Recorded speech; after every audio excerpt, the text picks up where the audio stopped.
Would everybody rise for the pledge of allegiance? I pledge Allegiance to the flag of the United States of America and to the republic for which it stands, one nation, under God, indivisible, with liberty and justice for all.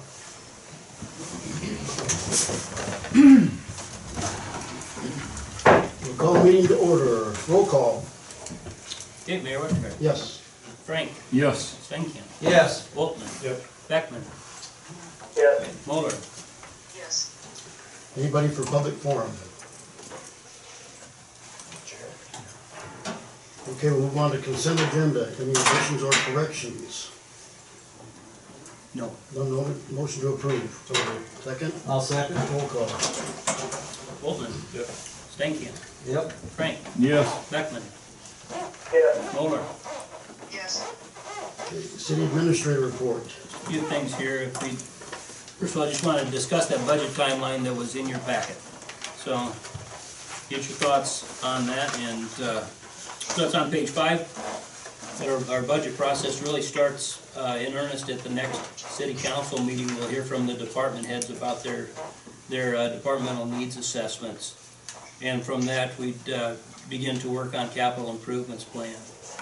Then that first meeting in January, we continue to work on that capital improvement plan. Note that the date of that meeting is Tuesday because the holiday here is on Monday, January 2nd. Okay, so we do propose to have a special meeting then on goal setting session then on the 9th. Would everybody be on board to do that again? Yes. Yep. Okay. The 16th, we would hear from budget requests from the committees and work on some property tax issues. And already by the 16th, the council is establishing that maximum property tax dollars and setting that property tax dollar hearing date. So that has to come along real quick. Okay, and figured that we would have a special meeting on the 23rd to review a draft of the budget, and by that time most of the budget work is done. It all kind of gets shoved into about 1 month. We would then have on the 6th you'd be able to review the budget one more time and then go ahead and set public hearing dates. And then on March 6th, then we would hold those public hearing dates and approve the budget. And see that note there that there are 5 Mondays in January. So if we needed to and needed some additional work, we could add another meeting for that 5th Monday in January. Anybody's thoughts on this? It would be the same process that we used last year. Your thoughts? How do we doing? Good. Make it work. Yep. All right. Couple things then. Couple things that were listed in the council memo. First of all, about Larry Hauser. Larry's gonna blow snow for us, but only up until the 15th of January. And a couple things. His insurance expires at that time, and he does not intend to renew his insurance. He would be done commercially blowing snow, and then also Larry has desires to go south for some part of the winter. So after January 15th, we'll be back to kind of the traditional method of loading with the backhoe. I also put in the memo there that note about the canine vest and the grant. So our reserve officer Kane has a canine, okay, and this canine was awarded a grant for a vest. And then it just happened very shortly thereafter that specific canine, I think, has some medical issues, get retired from the police work side of things. So what the police department does propose is that they go ahead and apply for another grant to fund this dog. So the police department would be the applicant, but any of the match as well as any of the ownership cost and everything, that all lies with Kane, because it would still continue to be Kane's personal dog. The city has the liability insurance that's associated with that, but that's it. No, we have no property insurance on that. Wanted to point out this proposal here that was was at your seat, and sorry that that Dale and Tammy can't see this. I can get this to you. It is a proposal from ACO. It's a second proposal about the media at the water plant. And bring this to your attention because I know we've had lots of discussion about replacing the media in the nitrate filters. But the question has then arose, would it be prudent to replace the media in the iron filters then while we're doing the same thing? We had a nice long talk with Bob Veenstra, and you know, basically if we would have the opportunity to replace them both at the same time, that could be positive. And then you can see from this report that ACO had taken the media samples, and you can really see what that looks like. But not proposing any action, of course, on this tonight, but I would intend to put that on the agenda then in a couple weeks here, and we'll make some decisions about what we want to do with that filter media replacement. Dean, how long does that take to tear down? And So on the nitrate filters, like Jerry from Crudico said, what they'll do is they'll keep one filter in service so that we can keep treating for nitrates, and then they'll just change out the media in the one filter, get it back up and running, and then go ahead and do the other one at that time. and time frame? Jerry said it could be 2 weeks because he's got the media, he can get it right now, but that could all change in a month or whenever the decision is made to get the media. ACO said it'd be up to a month before they could get the media. But then Cruco had 40,000 down, right?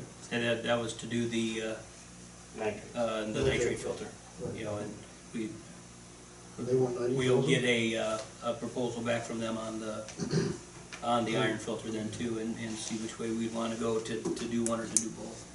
This is highway robbery from these guys. It's a strong plan. Is that what I meant? Dean's list?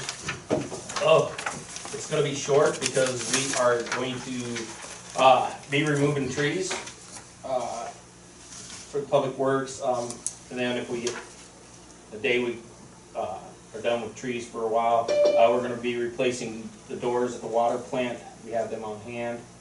We're gonna be fixing, we've got 4 or 5 water meters that need to be fixed that we're gonna work on.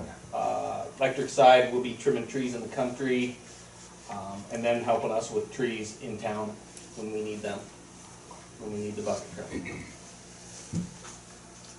And that's for the next 2 weeks. How'd you come on your last list? Everything checked off? I forgot to bring Everything, it. we're still working on the one, the tile in between the shop. Everything else is pretty much done. The manhole rings did not work, so I gotta call them and get them to either make some new ones or refund us the money, because they did not fit. But we did get the swept streets for the last time. It got too cold right now. Christmas lights are up. Are you putting that street sweeper back inside this year? Uh, Has it caused any issues being outside? No. I mean, you No, we drain it all with winterize the- it and it sits outside, because we don't have the room with the backhoe and the 3 dump trucks that we have to have in there. And then we have the jetter in there, we've got the pickups in there, the fire trucks in there.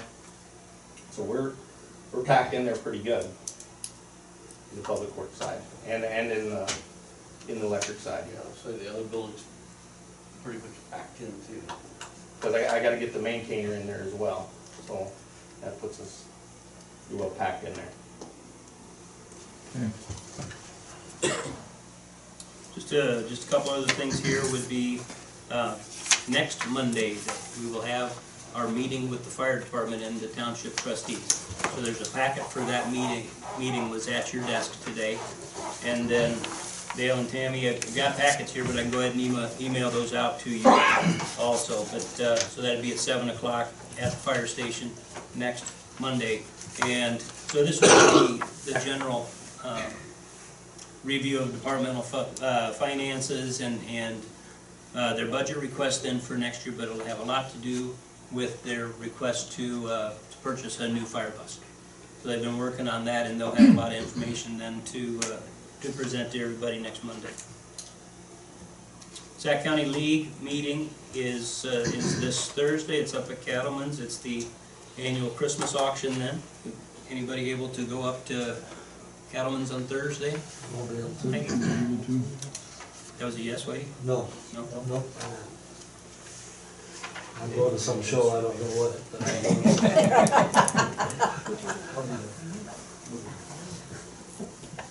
All right. Tammy or Dale, would you folks be around on Thursday? I have another appointment on Thursday evening, I can't make that. Okay. I'm not sure, Scott, if I'll be back together now on Thursday. Depends on Tuesday when we go. Okay, all righty.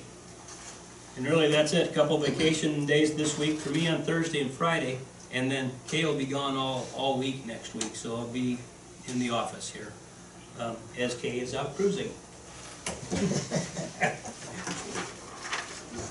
That's it, Mayor. Okay. Okay, there's an issue with social media presence for the city. The issue had been brought up, and I know Dave had some comments on that. I'd just like to have some discussion amongst the council whether, we got a community club Facebook page and we got an official city government Lakeview page.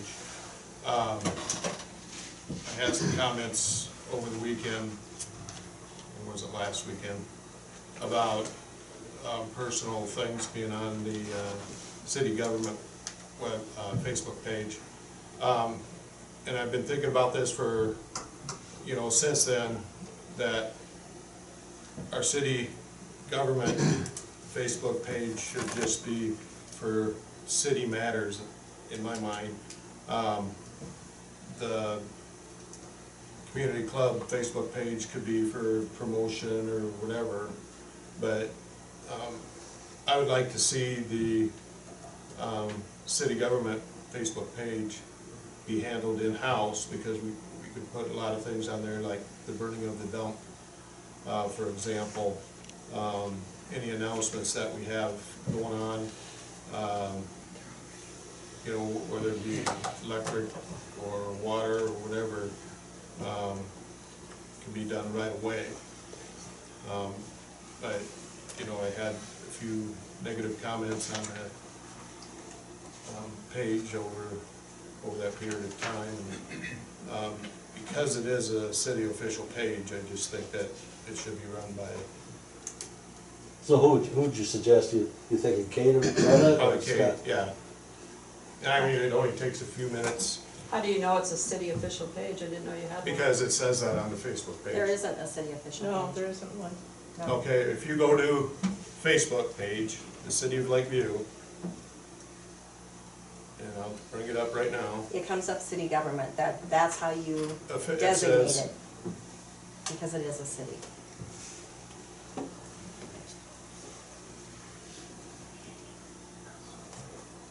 Facebook names their own, they do their own thing. They change how it's named. the official page of Lakeview and Black Hawk Lake, Iowa. Yes, it is that, but it's So- LVCC's page. It's what? It's LVCC's page. Then why doesn't it say that? Well, because that's Because how we people start. think it's the city of Lakeview's page. Well, I'm just telling you, it was designed for LVCC. Okay, then we should change it. Change that page? Change it so it's not the official city government page, is what I'm saying. I can go in and try, but they give you designations to pick. You don't just write down city government. There's like so many things to pick from. Yeah. So I'll have to look and see what we can pick. I could change that out easy. It's not a big deal. They Yeah, have 7,000 people that follow that I page. did ask for, and I could, I've talked with Connie about this and talked to Connie about that post from last weekend, and there's some stuff in your council packet about that, about Connie had provided some information about the followers and who follows that page. And really just, so we have 7,000 followers to this page. It's just amazing for a community that has 1,100 people. Well, in 2 years, it went from 5,000 to 7,000. You know, so the reach of this is huge.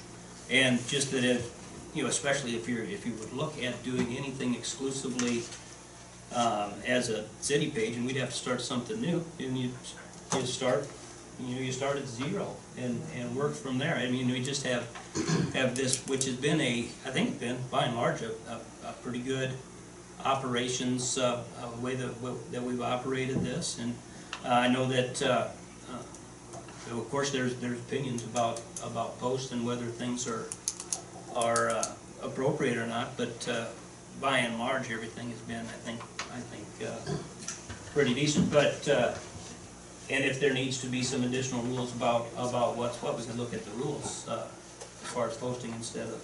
I just don't know that I want to look at starting from ground zero.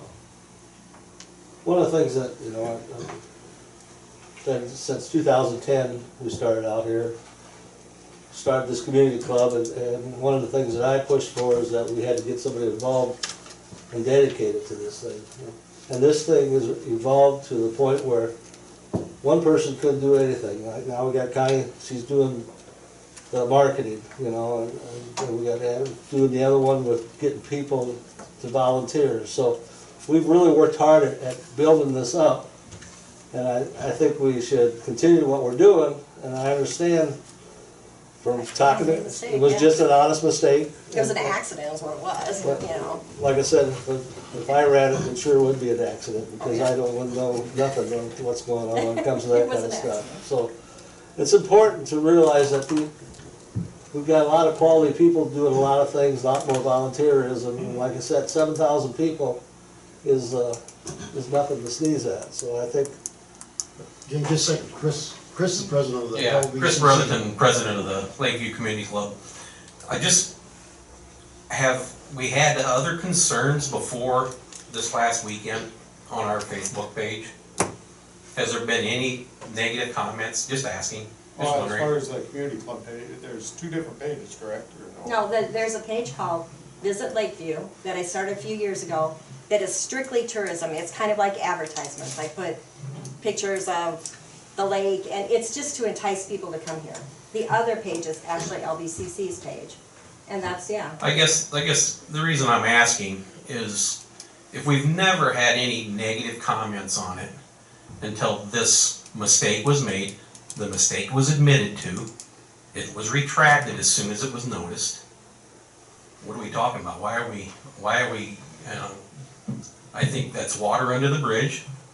There's been a promise to pay more attention to that and not let that mistake happen again. I mean, to me. I got a question, I can't quite hear Connie for sure.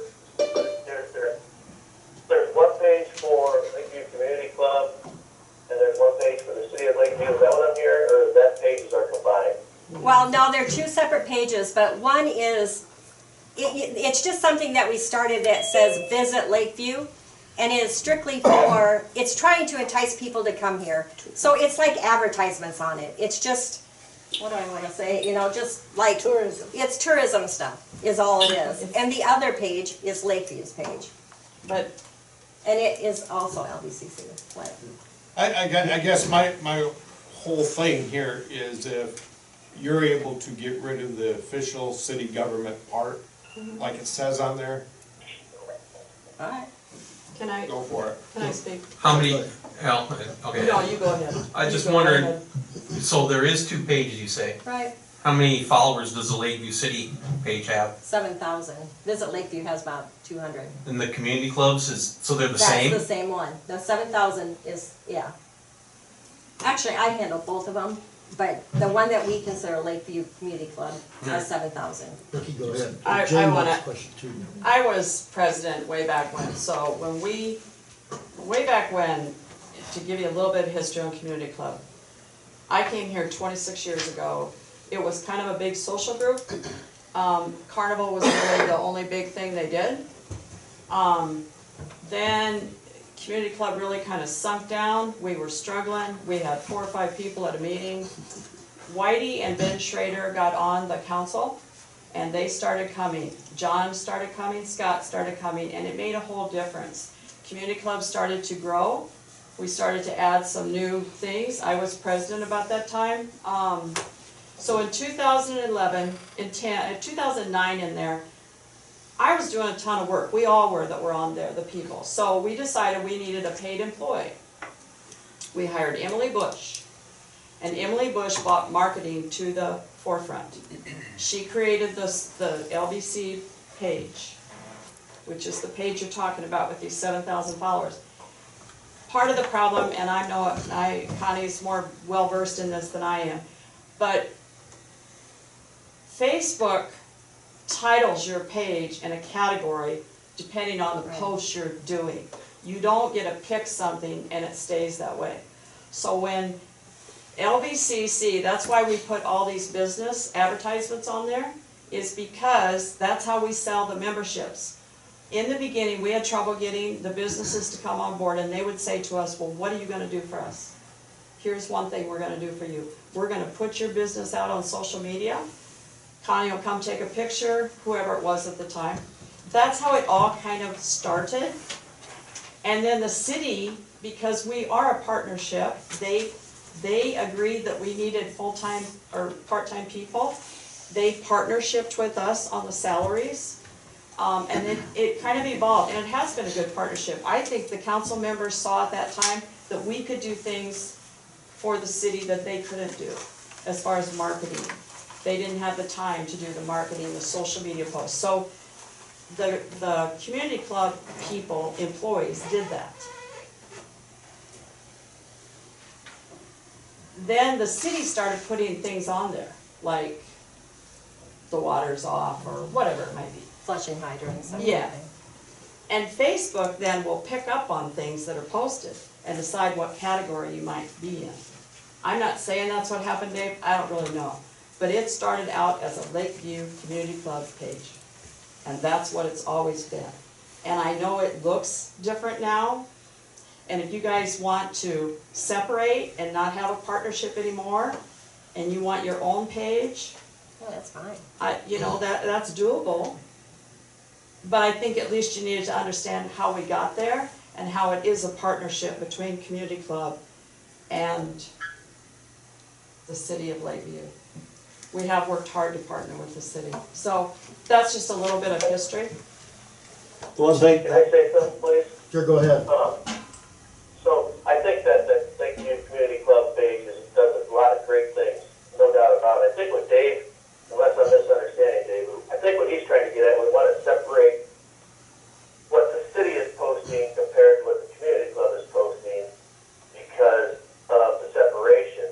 Now, I got a question. If we created a separate City of Lakeview page, and I understand the 7,000 plus followers, which is great. If we create that second page that's just the City of Lakeview for water notices or electric notices or whatever it may be, like Dave was talking about, then couldn't Connie share that on that page as Yes. well? Or would that be misconstrued again? No, I can share it. I'm asking I can share it, Dale. You know, because I guess I'd hate to get rid of that, what you were speaking about, Vicki, I guess. When I got negative comments messaged to me, and then I looked at that page and there was 5 comments, negative comments to that, I guess whether we continue in the same path or decide we were gonna make our own page, we need to be very, very careful Well, the about thing, I understand that. personal stuff being on there, whether it be, the next day there was vote for me, because of some pictures. Yeah, but that's a business. That's one of our businesses who pays. Yeah, see, I didn't know that, Yeah, it she didn't say is. that in there. The only, you know what, I have been doing this for 8 years. That was the But- first time I ever made a mistake.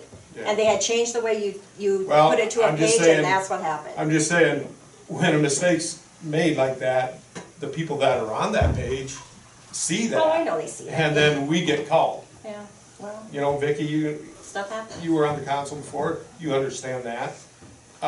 So then, we have to discuss it. Well, in my mind, we have to discuss it because that's what people wanted us to do. But You have a good argument.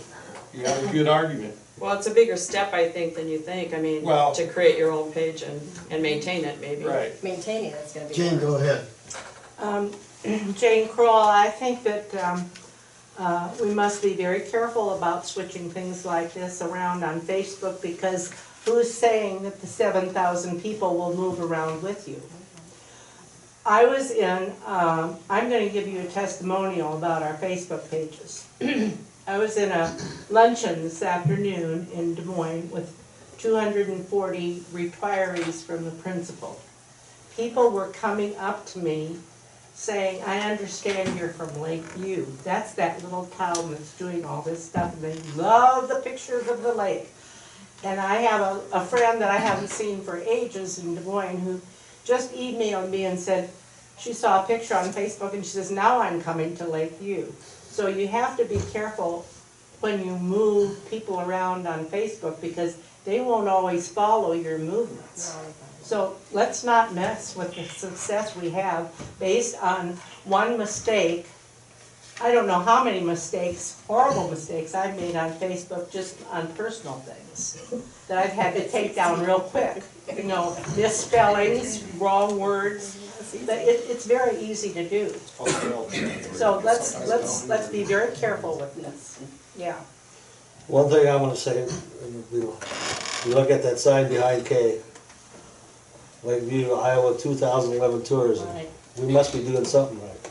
And we started that, and we built off that. And like I said, I understand a mistake was made. It's not just throw the baby out with the bathwater.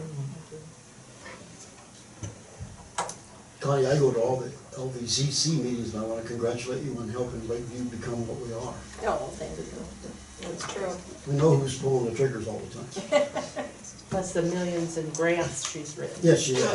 Well, and you just see what Angie But Bennett. I think it's time that we just have Connie look in to see if we can change that, like she mentioned earlier, to kind of maybe make that little bit of separation and see what happens and review it in 6 months or whatever. But, Okay. you know, I guess I'd like to keep the same page. Yeah, we can, but I can just go in there and see if I can find a different designation for it. I'll see what I can do. Lakeview Community, Yeah, but so we don't name it. We don't get to name, we'll need to keep the same name at the top, Lakeview and Blackhawk Lake. But there's a designation on there. I can see if I can do it. I don't, like I said, they give you a drop down to choose, so. And then they go according to your post, they might Yeah, change it. yeah, they might, but I can try. I'll definitely try. Katie, do you want to help do any of that? She's not on Facebook. I wish I wasn't. I just thought I'd ask. I knew the answer before I asked. I mean, I'm sure she can learn, it's just, she doesn't have a Facebook account and doesn't know how to do Facebook. All right, we'll move on. All right, thanks. Okay, we're gonna talk about the resolution 2234 is our Lake Shore Drive reconstruction project. We have Terry here. If you have questions?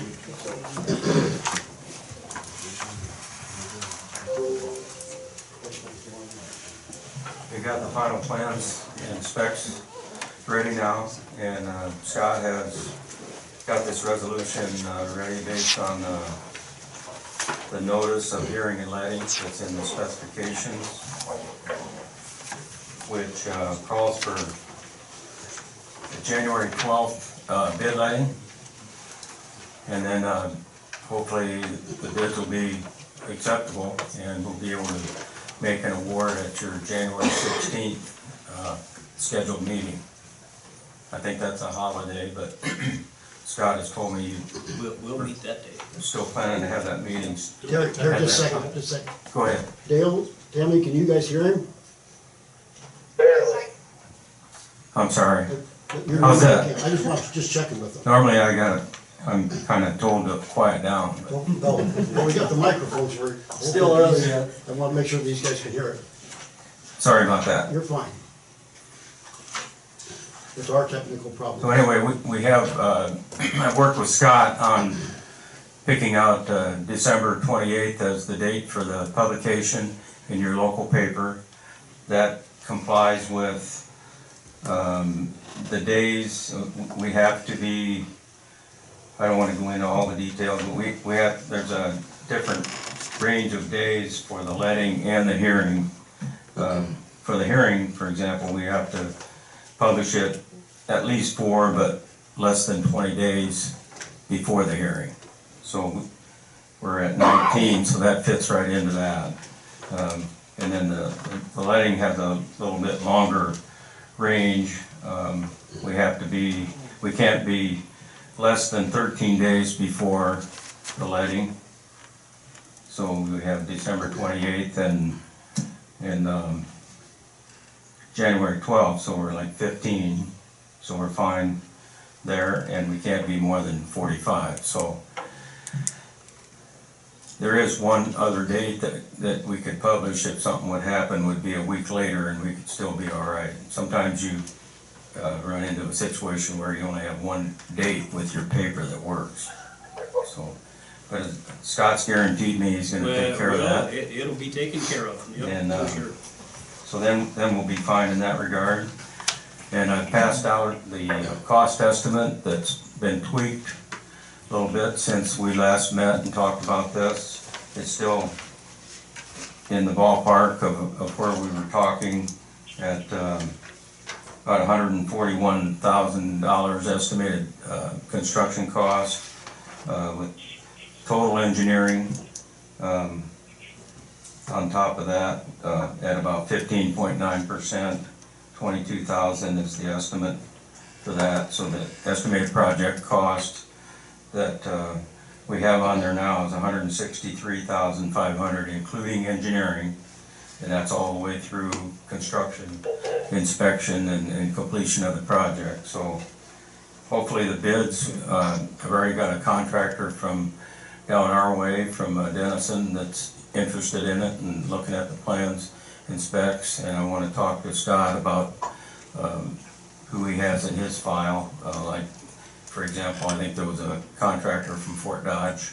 Yeah, we have a So we want lengthy list. Yeah. We want to get it out to all the people that, especially that have worked here before, and then pretty much cover all of West Central Iowa with the plan houses and the different places where we put the notice. You'll have an inspector on site. Yeah, that's the plan. We would have an inspector on site. Just tell you, the last inspector we had wasn't very good. Not you guys, is the last project we did, the inspector was horrible. Just want to make sure that you got. On our last, No, it wasn't you guys. Thank you. A different one. I just want to make sure yours is better than the last guy we had. He will be, or he'll be replaced. Our inspection guys, we make sure they're here when there's work that's got to be paid for. We call it pay items being done, so it can be documented. And it's not only documented, it's got to be done right. So, just like the fellow that was worried about getting that curve in a straight line out there when we visited in the field. You know, those kind of things are automatic to the inspector because sometimes we'll line it in with the instrument, you know, as far as the forms, make sure things like that line up. Hey, John, I got a couple questions if I can. You bet, go ahead. Yep. So I'm looking at this, in our packet, the plans for this reconstruction project, and I see some stuff in there, I don't even know, sheet D5, for slope settlement control device. We're not redoing any of the dirt work or anything in there, are we? Are you on B5? Or D5? D is in dog or B is in boy? Yeah. D is in dog, 4 and 5. So sheet D4 and sheet D5. And a slope sediment control device. Yeah, that's just to catch the sediment that might run down the hill in a heavy rain. Okay, so that's not, we're not taking up and re-landscaping that ground there, correct? No. Just likely a straw tube, is that what you're thinking? Just a straw It's wattle? 9-inch diameter. Right, that wattle, yes. It's primarily, there's gonna be a new curve along there, Dale, and therefore there's with the new back of curb, it's higher than what you got out there now. That's just a little 4-inch curb that can be jumped over. With the new curb, you're gonna have about 8-9 inches more of fill behind that curb, and it's just gotta be tapered down. Okay. We're guessing around 15 to 20 feet and then seeded back down, but in the meantime, before that seed gets established, we need that wattle down there to catch the sediment in case we get some heavy rains before the grass gets Okay, and started. then my next question, I was reading through here, are we replacing the 2-inch water main through there as well at the same time? Yes, we talked with Scott and Dean, I was gonna say Dave, about that, and Dean determined that, yes, the water main, it would be a good idea to replace the 2-inch water main at this time before we put new 7-inch concrete over the top of it. Because it's And I assume we're doing the same with the sewer then?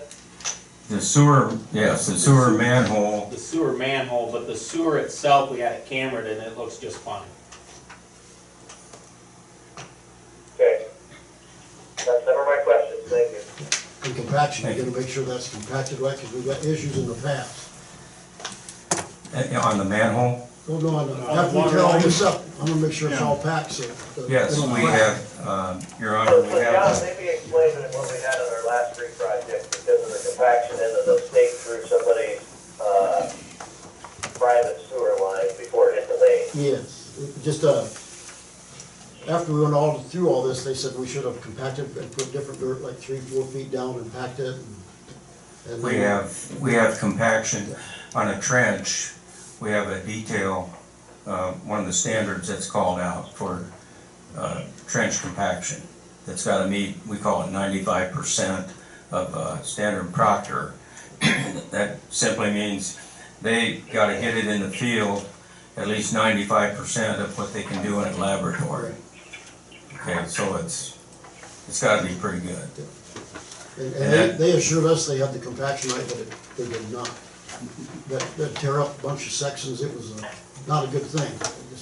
I know exactly what you mean, because part of this job, the alternate add-on to this job is replacing some of those panels on the south end that are broken. Right, yeah. And we speculated that maybe the subgrade wasn't right, because that's normally how they get broken like that, when the subgrade isn't compacted right. But that's part of the inspection. Yeah. The construction supervision is gonna monitor all that, and I can't certify to you that the project's been completed according to the contract unless I make sure we got the tests in the field to prove it.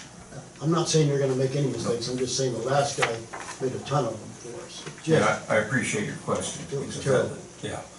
I just have one question on that. How confident are you in the guesstimate? Because we've just been burned by. Yes, and I gathered that with the comments earlier about the 29–30%. We're pretty confident about it because the contractor that I've been visiting with from Denison, it's a 10-point construction. Actually, on the number 4 concrete, which is our biggest item, I'm using $78 a square yard, and that's a pretty hefty price. But he shot a number at, like, he didn't see how it could be any higher than 76. So that's an item I'm pretty confident in. The rest of them, we're confident that we're at least, you know, average or above with that number from the different projects we've done in the last 5–10 years. We keep a data log on all the prices and kind of keep track of how they've been going up. And, What is our completion date in this contract, have it completed by? Okay, so the completion date is May 27th, okay? It has a 45-day construction period, late start date of March 20th, and then the completion date is May 27th, which of course then is just right before Memorial Day. So that's the plan, is the 45 days there beforehand, it would be the construction period. So my question,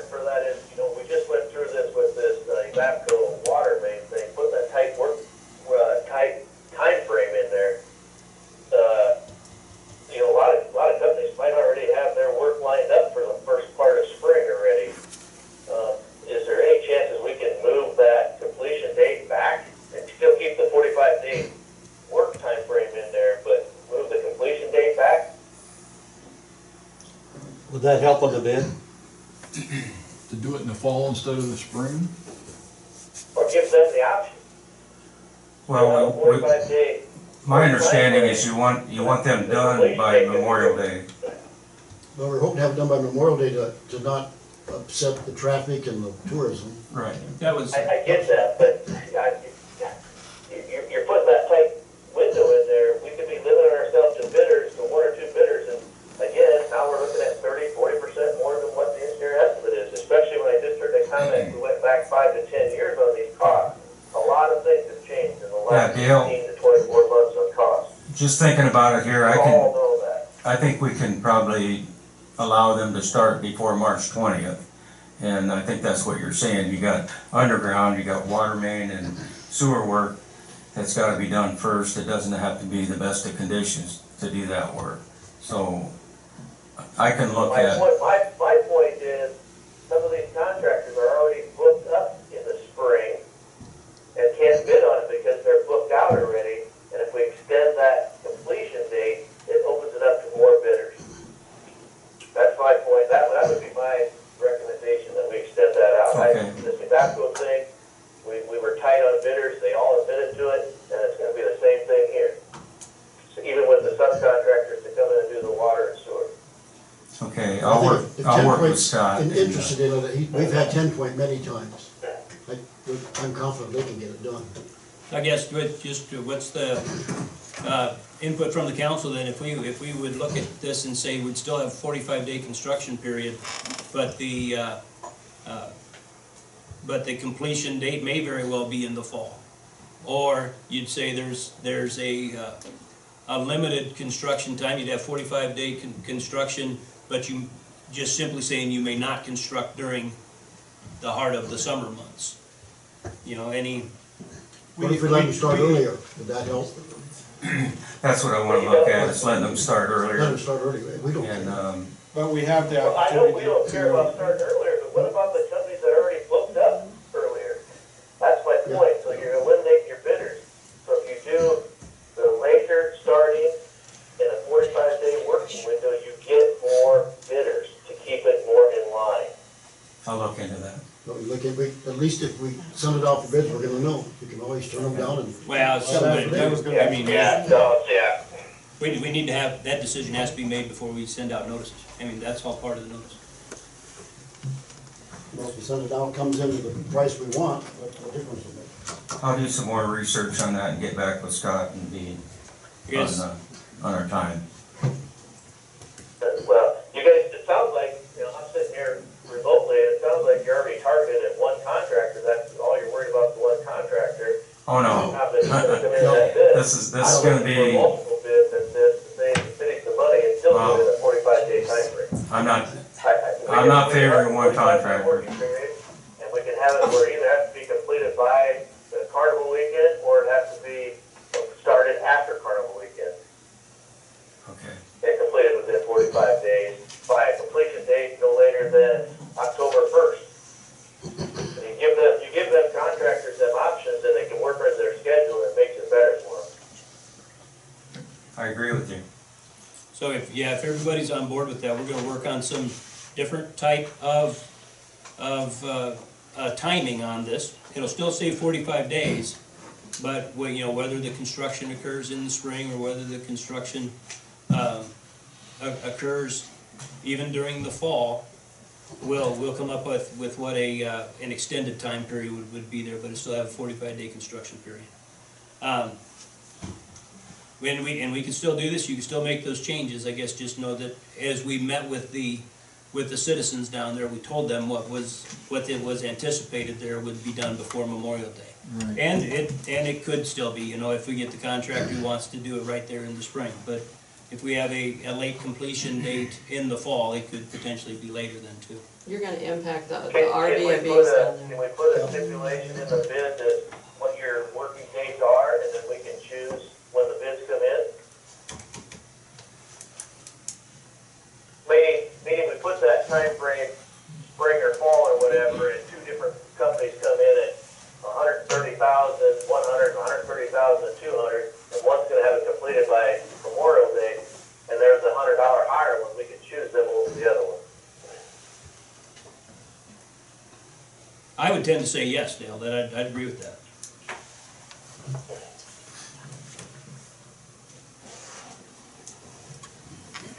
So does the council want to move forward? Does that make Yeah. sense? Yeah, so we would I don't look wanna- at, I don't want to store up any longer for the residents than we have to, but I also want to make sure we get the best bang for our buck in redoing that street and them water lines. yeah, it's, you know, the other thing I think is just as we think about accessibility down there, and know that rental house down there of Schaefer's had come up, and, you know, we will have some kind of funky access there, and basically allow the traffic to travel the wrong way on that one-way street. So folks still do have access to some of them, and really there's 2 or 3, potentially 4, I think, residents who would just not have access. So we'll work on that. 45-day construction period, but expect that the completion date will be later. Do we have a motion on 2234? I'll make a motion on 2234 that we put it out to bid with that change in the construction dates of a 45-day completion period and not being tore up over water firewall, where they have the option to go before or after that. A second? We'll second. Roll call. Okay, Beckman, Yes. Frank, Yes. Boltman, Yes. Steinkamp, Yes. Moller. Yes. Thank We'll you, Council. come up with that, exactly what the verbiage will say there, and we'll I'll get back. get it rolling. Sounds good. Yep, great, yeah, thanks. Oh, can I get the mayor sign? Yep. Just sign this one here, John. This one? Yeah, you sign all 3 of these.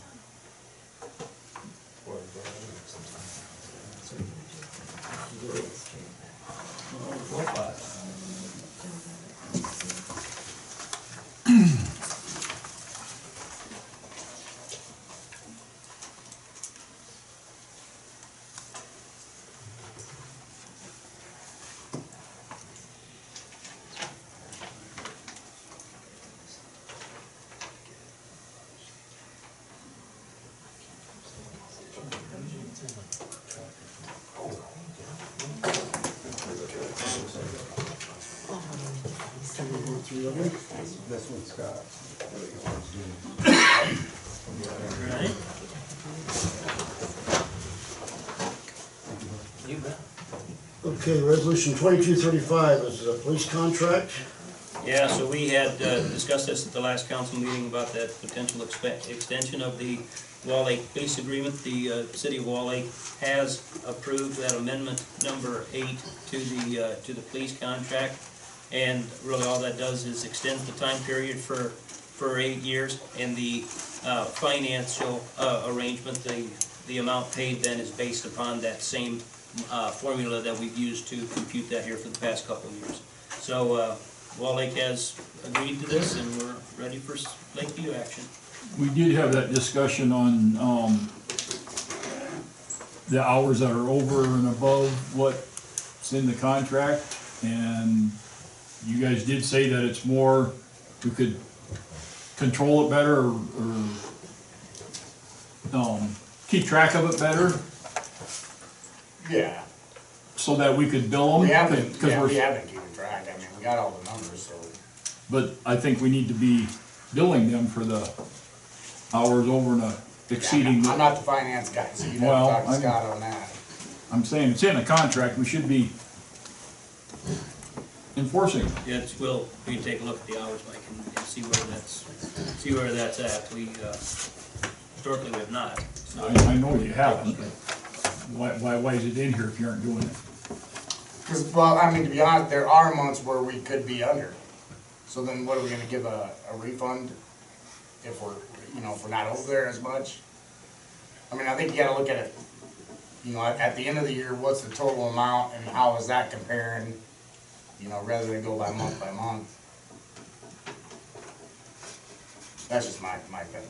We do spend less time there in the summer because we do get tied up here a lot. And so Yeah. sometimes that 20 hours a week, real hard to come by in Wall Lake because we've got water carnival and things like that. We just can't get down there as much as we need to.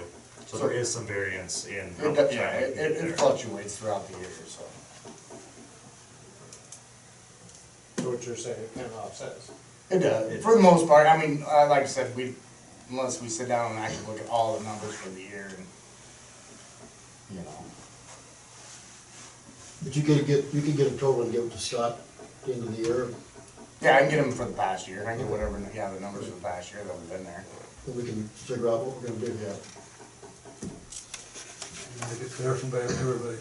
Yeah. We have a motion to approve 2235. I'll second. Roll call. We beat you, Tammy. Oh, that's okay. Okay, Waltman, Yes. Frank, Yes. Stankin, Yes. Beckman, Yes. Moller. Yes. Okay. Great, thanks. The Boulders Development's looking for a tax write-off. Yeah, so this, the tax form is in your packet, it's from the Boulders Development Group. And what this does, it's a non-cash charitable contribution for the amount of their assessed valuation from that property sale, which is above the sale price. So we bought that property for $50,000.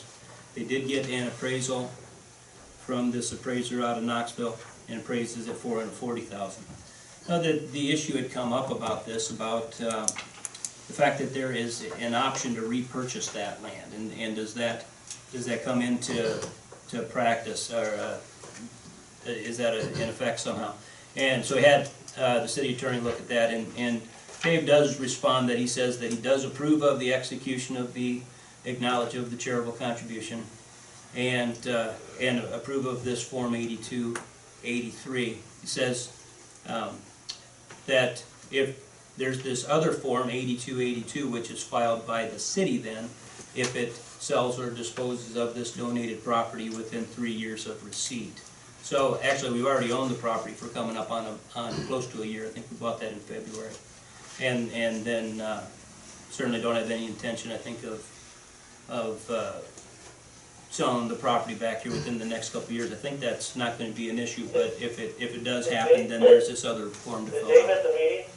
No, he's in Arizona. It's still, In our packet, it said that, Dave wanted this discussed by the council. What was his concerns? Is there, we have another meeting before the end of the year. Can we table this to that next meeting so we can get some input from him?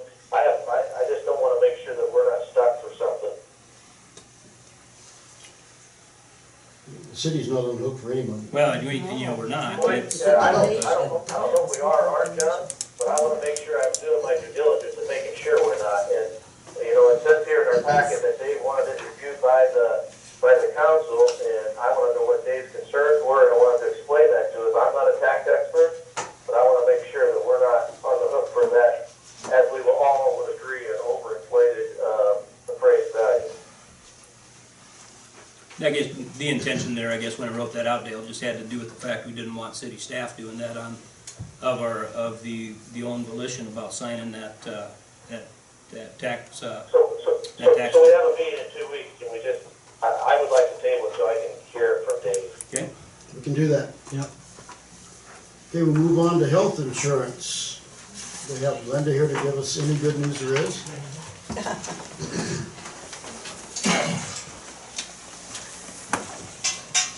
Well, thanks everybody for coming, those that are staying.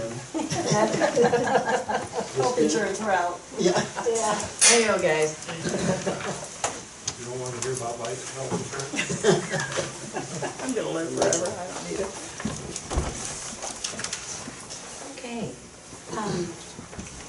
I guess, I will ask Linda, I'd ask that you speak very loud because the okay, folks all right. on the phones are gonna have a tough time They won't be able to hearing hear you, you. or maybe you can just grab that microphone next to you. Okay, well, I can stand up there, that's not a problem. I wasn't sure how much you had shared with them as far as, the rate increase. Are we on? Yep, Yeah? we're good. Okay. Why, we did have a tough renewal. Claims came in at $375,436, and that was as of August 31st. So claims were definitely up. It was a tough renewal. We had, the insurance company bases large claims on anything over 10,000. We had 8 over 10,000, and for a small group, that's quite a few.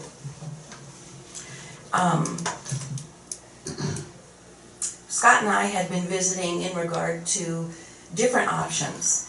You guys are on a grandfathered plan. Simply doesn't mean it's a bad plan, it simply means it's a plan you've had for a very long time. And the Affordable Care Act, ACA, Obamacare, you know, there's a lot of nicknames out there for it. It brings to the table some good things too.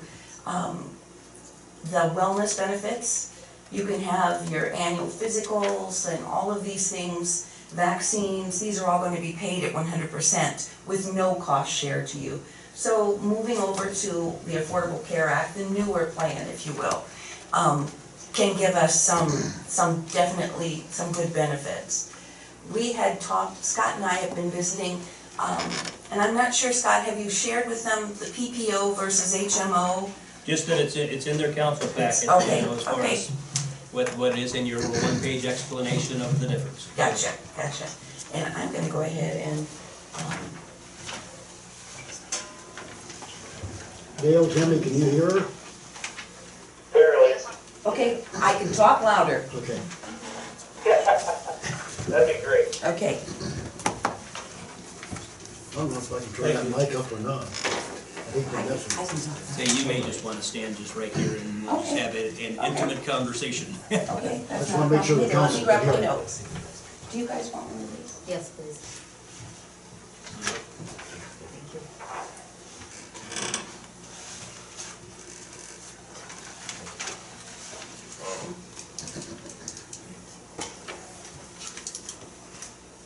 Anybody else want to speak? Okay.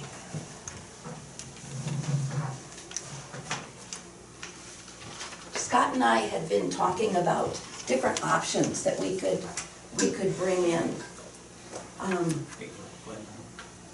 David, I did not do it. You did, sorry, I left them over here for you.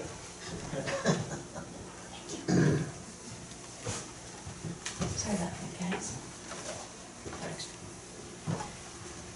So, I wanna touch right now on HMO versus PPO. It's network, and, an HMO is a health maintenance organization, and with that type of a plan, you are going to be state-based, if you will. I do a lot of group coverage, and most employers are stepping into this network simply because there's some decent premium savings. Back in the 80s, you might have heard HMO, and it kind of had an ugly, left an ugly taste in your mouth, because, you know, you were so limited. Well, now, with the HMO, and you'll see that tucked in your folder there, in the state of Iowa, 100% of all hospitals and 97% of all doctors participate with an HMO. So when you say, is it a skinny down plan? No, it's truly network.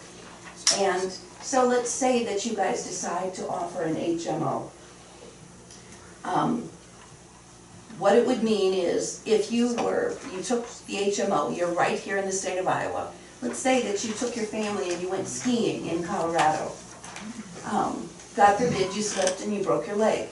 That's an emergency situation, so it's going to be paid just like you were in your own backyard. But let's say that you had the family out there in Colorado and somebody woke up, one of the kids woke up with an earache or a sore throat. That's not an emergency situation, so no, that wouldn't be covered out in Colorado. I've got something else that would take care of that. It's called Doctor on Demand. It's basically talking to a doctor online that you could be anywhere you wanted, and Walmart Blue Cross Blue Shield provides this at just a copay. So, believe me, I'm used to working with groups. I want to make sure that they're covered in every sense of the word, but I also want to make sure that we can see the savings that we're seeing with an HMO. So again, HMO, in the state of Iowa, you could see 97% of all doctors.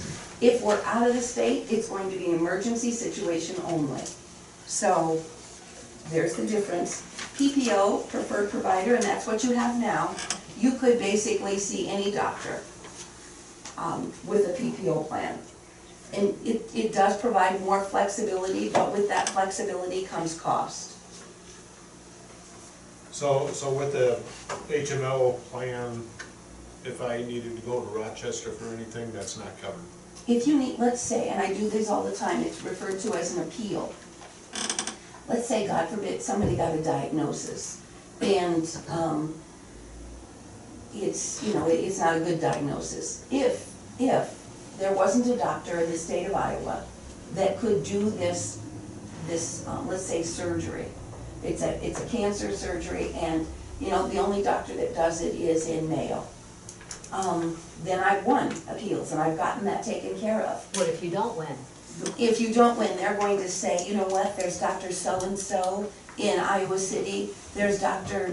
this one that's gonna provide that same surgery, so no, we're not going to do the Mayo. But what if the best doctor available that you have been referred to is in Mayo?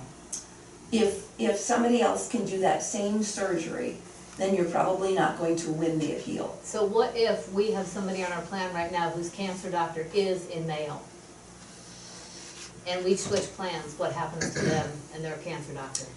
Because it's true. It's true, I It's understand, true. I understand. We could run into an issue. Scott and I were just visiting before the meeting started tonight. Believe me, we've given great thought to options. And we do have the option, you guys are large enough that you could offer both. You could offer an HMO and a PPO plan. So, because there's always going to be somebody that's uncomfortable with the PPO, you know, not having the PPO stepping into the HMO. But I can tell you, when you're looking at the numbers that we're looking at, the premium dollar anymore is just, I've done this for 35 years. I remember when you could see a single policy for under $500, and that's not the case anymore. So, as far as the HMO, PPO, if there's another doctor that's capable of doing that procedure, then no, you're not going to win the appeal. But I've won it when, guess what? There's only one doctor that does it, and they're in Houston, Texas. And that's exactly where they went. Looking at this other information, so the grandfather plan that we're on, that's, we don't have to give that, we're not required to give that up right now. No, you're not required to give it So up. my concern, I was looking at the ER visits. I have one up in Mason City. My deductible was $150. That's what I paid. It's either the 25 or 30% or $700 for these new plans. Now, we're quadrupling. An individual's cost if they have to go to the ER, instead of paying $150 like I did, now I gotta pay $700. Maybe I gotta pay $1,000 to go to the ER because I had something that happened on a Sunday and no doctors are open, so I have to go to the ER. Boy, that is a big deal. That's huge. And I'm going to stand here and say, you guys are so blessed to have urgent cares that are located in Fort Dodge and Carroll. An urgent care would be a basic $20 copay. You know, I work with claims all the time, and believe me, I've been in emergency situations when you don't think two times. If it's an emergency situation, God forbid something's awful, you're headed to the ER. But I'm saying when ER isn't necessary, when we don't have to have an emergency room, and we could use the urgent care, wow, is it a savings? And it's not just savings to you with what you're paying, but it's savings to the whole group. When I'm talking about our claims were so high last time. And I get that. My mom worked in the ER for 13 years, so we don't go to the ER unless we have to. Exactly. Or unless we're dying. Exactly, or nothing else gotcha. available. So I It's get a that bit side like of it. that in our house too. But when you have to go to the ER, I mean, that sticker shock of we're Oh, my $150 heaven's for a sakes. deductible, for our deductible or our payment now versus 700 or even 1,000, I mean, Yeah, I guess it would address scares you away. that the benefit level to the employee is set. The benefit level to the employee stipulated, at least in the union agreement, and it's stipulated in our personnel policy. You know, the employee sees that $600 deductible. The employee sees a $50 ER copay. So even that one time, you were reimbursed $100 difference on that. Right. Same thing, the employee benefit level doesn't change. okay. So what that does, though, is really affects the amount of partial self-funding that the city is paying. So that's why I ran all these scenarios that are in the council packet about the dollars.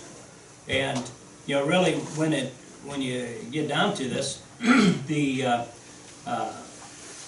only time that there is any significant savings through these Walmart programs is when you look to make that change away from a PPO to an HMO.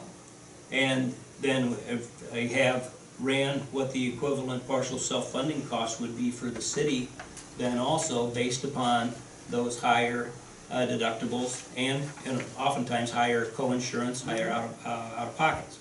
Okay, so based upon the actual usage for the year, you can see what that would be. With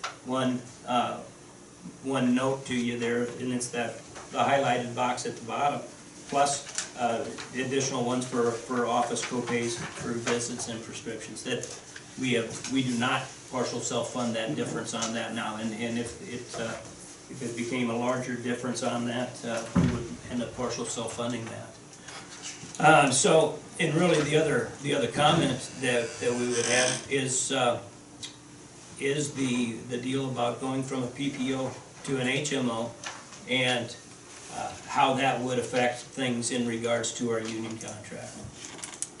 You know, our policy that we have is stipulated in the union contract, and again, the way to see any potential significant savings here is through this HMO, but in order to make that change, I would contend, and I know the union agrees, that this is something that would be bargained to go to the HMO. It's also in our union contract that if insurance goes up more than a certain percentage, we can re-bargain. And, you know, I just didn't find that in the agreement, Dale. You know, it's just not there. But we would reopen, if we wanted to look at this HMO, we would have to open the bargaining on it. We definitely need to take more time to look at this. I mean, Oh, definitely. How much time do we have? This is, Not a lot. We have to make a decision. I have to have it keyed in by the 15th. December? December, yeah. This is a January 1. And what happens if we don't make a decision by that time?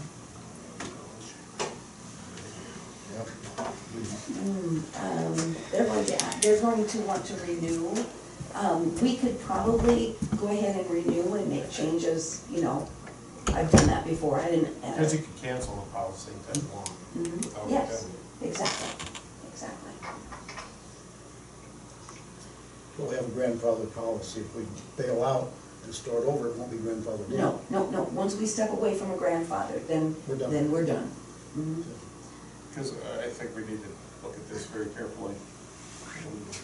We need to discuss it a little bit more. 32%. And if we have to have a special meeting because of it, we have to have a special meeting. So what's the price there? If we're grandfathered in, when we stop and then start over? If we stop and start over, our only, I'm so sorry? It'll go up more than 32%? No. It's a different plan. These plans here on the side are, you know, the plans that Scott had worked with and had shown the difference price-wise. I wanted you to see, for instance, the first one you're looking at there, Enhanced Blue Primary. And you're going to see the HMO versus PPO. And I was trying to get as close to your current. You have a $2,000 deductible, $4,000 out-of-pocket max, okay? This one is $2,500 with an out-of-pocket max of $5,650. And in Scott's quotes, or Scott's information, you're going to see that he was buying that down, if you will, you know, looking at the difference. But you can see there, it's in the blue, and that's, those numbers, about halfway down, it says monthly premium. So you're going to see that first one, HMO, and that, it's not a fair shot because some of your people on your plan are retirees, so you're not paying that premium. But you'll see with everybody on there, $14,639.36, and then slide over to the end where you're looking at $17,157.05. The only difference is network, HMO versus PPO there. So, you know, you can see some decent savings. Another option that we could look at, but even just as Scott said earlier, to see the savings that we're wanting to save, we have to step away from the PPO and go HMO, or we're just not seeing those numbers. Even if we bump the deductible up. Haven't we, Scott, in the past seen big increases and big decreases in our insurance? We've certainly seen some big increases. We've seen a couple of substantial, whether it's no increase or even a little decrease over time. And the year before, we were at it too. The claims hurt us this year, really. I went back to Wellmark, I call it underwriting, where they're looking at your claims. Just to see, because we had removed some employees, and I'm thinking, okay, you know, let's just make sure if perhaps somebody that we've removed from the policy, maybe they were high claims people. It wasn't the case on that. So, you know, we basically are looking at the claims, those people are still on the policy.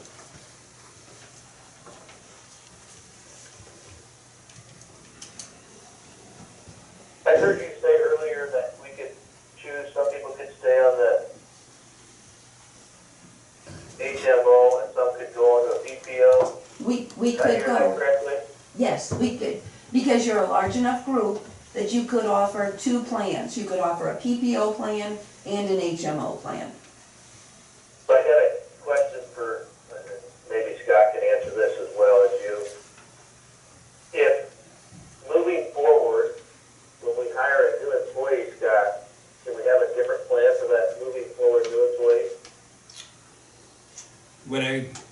What I would say, Dale, is for sure is that if you have the person is a non-union, non-covered by the union person, you can absolutely have that as a city policy. If the position's covered by the union, we would need to bargain that into the agreement.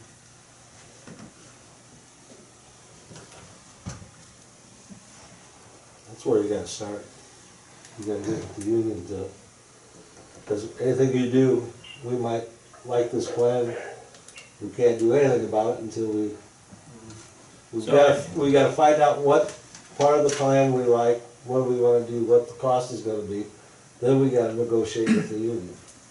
Because you can't just say, we're gonna accept this right now, and then you're in for a fight. I think, that's my opinion only. I do agree with that. I have talked with the union rep, and I tell you that the union rep is Preston. Well, it's not Preston anymore. Preston has retired, and then there is a new union rep that we were put in touch with, and I've just had one phone conversation with him. But he was at the time he's open to discussion on this, but it'll be bargaining. So, what Dave may have mentioned before, that we need to take time and look at this. If we have a special meeting before the 15th, did Iowa Gal come back? Of course. So if we would actually just look at having this discussion after our fire department meeting next Monday, does that work for folks? Yeah. I don't have a problem. That'll work for you, Glenda, if you come back on. Yeah, A week from tonight, it'd probably be 8 o'clock instead of that's fine, 7. that's fine. I'm wondering if, you know, just something, because you're good at the buy down, and I work with other groups where they'll look at, you and I had talked about the high deductible, Mm-hmm. the 7,500 or the 1,400 family. I wanna see the savings there, and I'm not sure that we've seen enough unless I step away from that the PPO and go HMO. Because in order to make it worthy of, you know, there has to be a decent savings, so. Why don't you give me those and I'll at least run those numbers again. Okay. I'd like to see also, if you take over the last 5 years, what our increases have averaged out to be. Mm-hmm. I'd like to see that number. Okay. One way or the other. Which includes this year.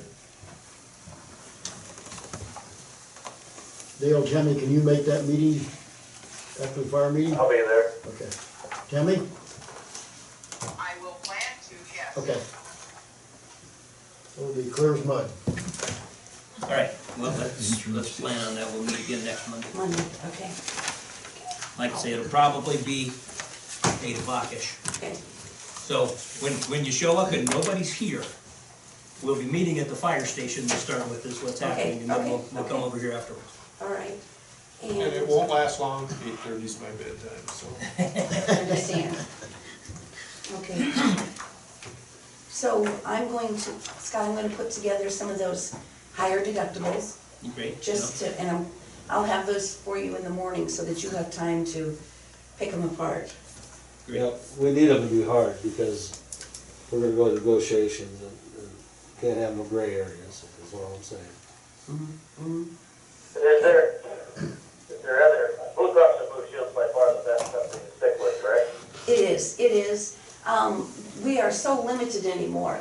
There is Aetna is another one. Aetna is going to require us to do applications. Simply means you go back and you answer the health questions. And I believe we have an issue with perhaps one of the, that you were talking about earlier, the Mayo issue, so that bothers me.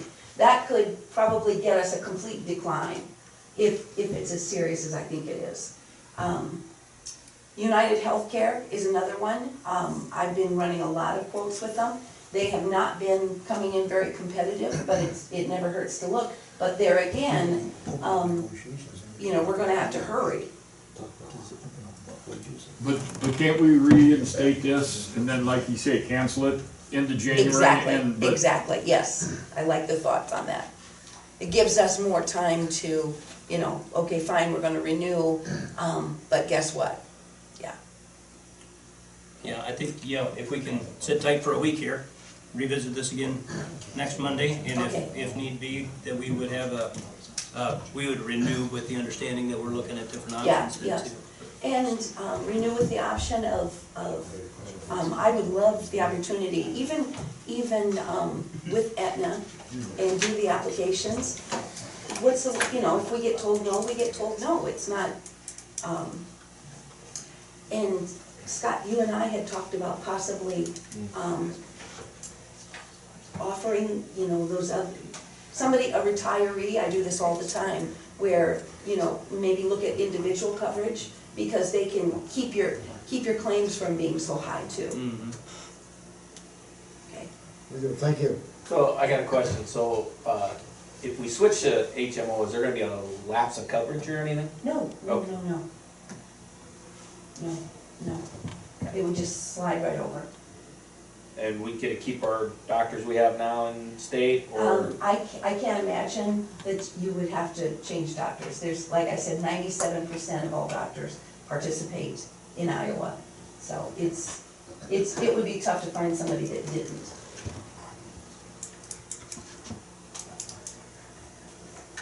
What's next? We'll see you next week. Okay. All right, Thank you. Thanks. Okay, our electric cost survey. Yeah, just on this electric cost of service study, we had received those proposals at the last council meeting. We did want to have a cost estimate, excuse me, from DGR before we would make a decision. That cost estimate was in your packet.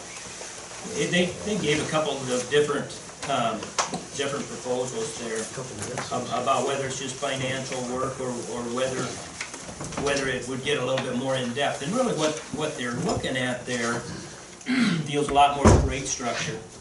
And my discussions with them have been not necessarily that we want to look at changing rate structure, but that we would just look at the current rates that we have and how they might need to be adjusted.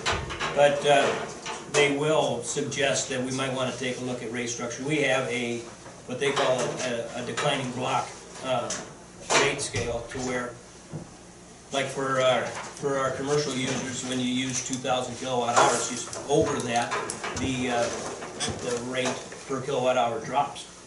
And you know, and their argument will be just industry-wide, you know, that is just really out of fashion, with the idea that it's actually the other way around, that you might have smaller rates at the beginning, but as you continue to use more, it gets more expensive there. It has to do with encouraging conservation.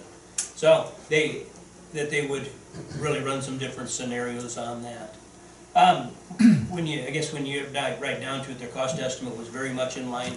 DGR's was really in line with what NMPP was. We're going to look at this as rates as far as the stability of the utility, but also how it incorporates that system study that was done and the needed improvements that we'd be looking at. You say the difference in cost is potentially nothing or very little. Like I said, just would recommend we go with DGR, so we keep everything in that one house, and we're looking at that. When's the last time we did one of these studies? 14. We did rates in 14. You did a rate study in 14? Yes, I believe so, Dave. We've done. That's the last one? Yep. And what action was taken at that time? Increased electric rates. Our expenses were up, so we had to raise the rates. And at that last one, NMPP did that last study for us. And their results were fine. I'm questioning myself, do we need a rate study done to do this, or do we do this in-house to save the fiscal work of 8,000 to 10,000 or 12,000 to 15,000 on this one place I'm looking at? I mean, you know what our cost is going to be, so that's what our rate, and we know what our cost has been, and what our rates have been, what our new rates need to be to adjust the cost increase.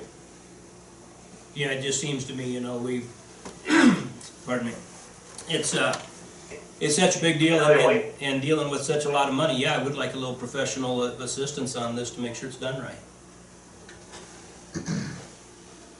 It's easier to sell the public too. It's a lot easier to sell the public that we've done it with an outside third party, instead of us just making a guess.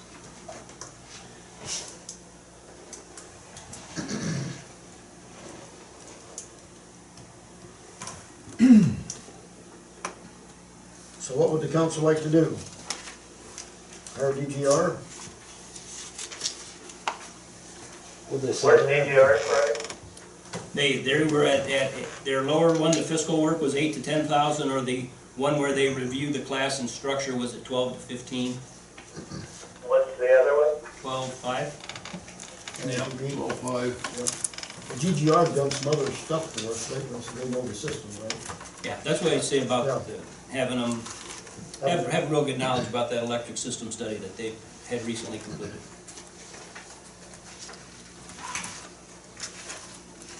Well, they've done all the work already that we paid them for, it should be half that. Or you can look at it the other way, if they didn't do that, it'd be 24,000. Yeah. I'll make a motion, we hire DGR. Second? I'll second it. Roll call. Okay, Voltman. Yes. Stankin. Yes. Frank. Yes. Beckman. Yes. Moeller. Yes. Motion to adjourn? Second. Meeting adjourned. Thanks, everybody. I'll first it. Yeah. Hey, can I do it? All right, thank you, everybody.